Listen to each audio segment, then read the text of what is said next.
is a reaction in Mexico, but I do not know what is a reaction in Mexico if a military act from the U.S.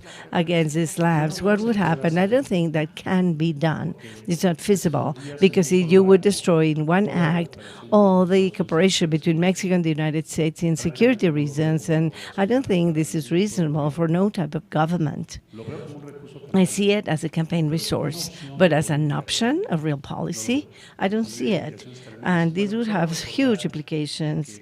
And in Mexico, is the main trade partner of the United States and vice versa. Can you imagine a measure of this type, what it would bring as a consequence? And on the other hand, you have a community of 38 million of people in the United States that are Mexican in origin. So it is not very simple to make a decision of that nature. I don't think it's impossible, but I see it very unlikely.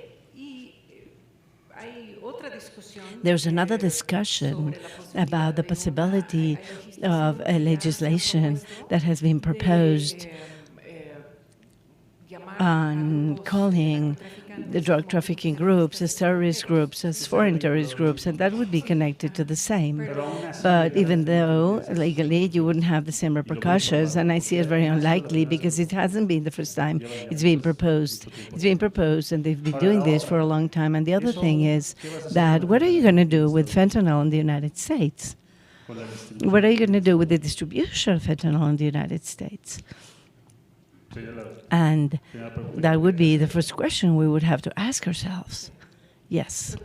But then would it have an impact? This assignment would have an impact if that legislation were to be approved. It would have a negative impact in the bilateral relationship, but we would not have a military intervention. That I don't think it could happen because that would be a fracture between Mexico and the United States. There would be a huge fracture. Why? Can you imagine? Can you imagine that they send you military forces? No. If this legislation were to be approved, because it's an announcement in that direction, is going to have a negative impact, I believe. That would be my forecast, and that is going to give you better results. No.